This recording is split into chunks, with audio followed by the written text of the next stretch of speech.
Polemik seputar alumni beasiswa Lembaga Pengelola Dana Pendidikan LPDP Dwi Sasetyaning Tias kembali memanas setelah unggahan tentang paspor anaknya berkewarganegaraan Inggris viral di media sosial.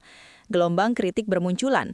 Sejumlah tokoh publik bahkan mendesak pemerintah mencabut status kewarganegaraan Dwi yang dinilai telah merendahkan martabat Indonesia. Kasus ini mencuat setelah Dwi mengunggah video di Instagram dan Threads yang memperlihatkan surat dari otoritas Inggris terkait status kewarganegaraan anak keduanya yang resmi menjadi warga negara Inggris. Dalam unggahan tersebut, ia menyatakan, "I know the world seems unfair, tapi cukup aku aja yang WNI, anak-anakku jangan. Kita usahakan anak-anak dengan paspor kuat WNA itu." Pernyataan tersebut memicu polemik mengingat Dwi merupakan penerima beasiswa negara. Banyak warganet menilai narasi itu kurang bijak disampaikan oleh seorang awardee LPDP yang pendidikannya dibiayai oleh negara.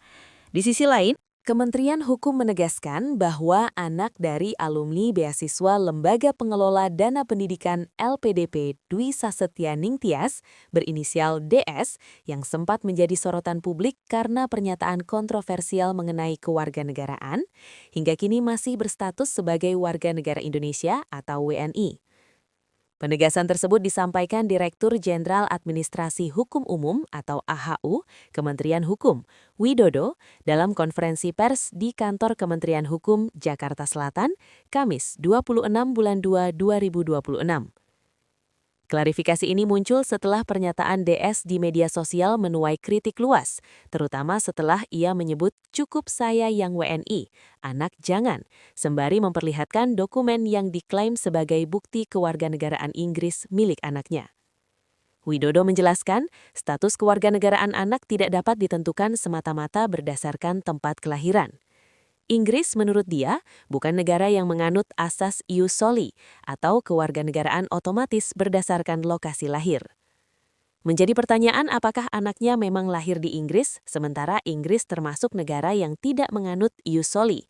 Artinya, kewarganegaraan tidak otomatis diberikan hanya karena lahir di wilayah tersebut, ujar Widodo.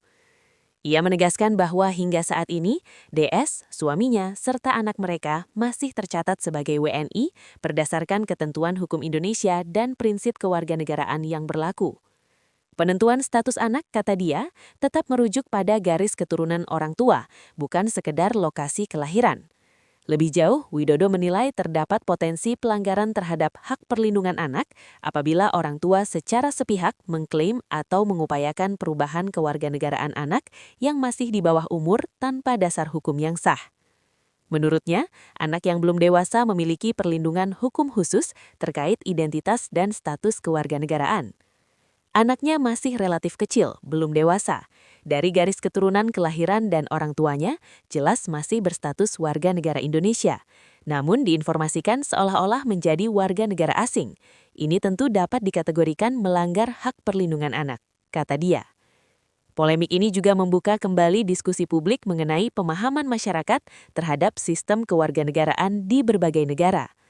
Widodo menekankan bahwa setiap negara memiliki prinsip berbeda dalam menentukan status warga negara, sehingga klaim kewarganegaraan asing harus didasarkan pada prosedur hukum yang jelas dan sah.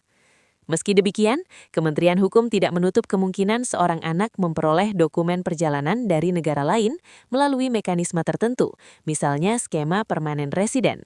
Namun, skema tersebut umumnya diperuntukkan bagi individu yang telah dewasa dan memenuhi persyaratan administratif serta hukum yang ketat.